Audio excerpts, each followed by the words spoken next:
36টি ঘন্টা শ্বাসরুদ্ধকর পরিবেশ বাংলাদেশের উপর থেকে চলে গেছে। গতকাল আমি বলেছি, আমাদের সেনাবাহিনী আমাদের গৌরব, আমাদের অহংকার। আমাদের বিডিআর সীমান্ত পাহারা দেয়, রক্ত দিয়ে, জীবন দিয়ে সীমান্ত পাহারা দেয় রাত এবং দিন। আমাদের র্যাব সন্ত্রাস মুক্ত বাংলাদেশ গড়ার পেছনে তাদের অবদান অনেক। আমাদের পুলিশ মাত্র ১,৫০০, ২,০০০, ২,৫০০ টাকা বেতন পায়। ওর বন্দুকটা নিয়ে ও যে ডাকাতি করে না, এই তো জাতির কপাল। ওর প্রয়োজন তো আমরা মিটাইতে পারি না। এই অবস্থায় এত কম পয়সায় পুলিশের ছুটি নাই, শুক্রবার নাই, বৃহস্পতিবার নাই, ঈদ নাই, শীত নাই, রাত নেই, দিন নেই, সারাক্ষণ ডিউটি করতে হয়।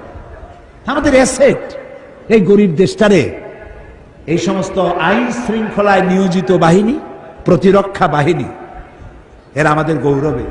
যে ঘটনা ঘটল জাতির জন্য এটি একটি কলঙ্ক। অনেক অফিসার শেষ হয়ে গেল। আইজিপি, তার মেয়ের বিয়ে হয়েছে 2 মাস না 3 মাস আগে।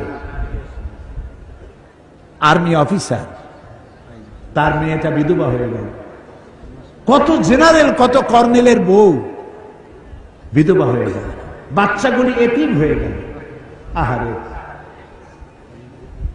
যারাই কাজ করেছে আল্লাহ তাদের হেদায়েত করুন। আর যারা মারা গেছেন আল্লাহ তুমি তাদেরকে শহীদি দরজা দিয়ে দিও।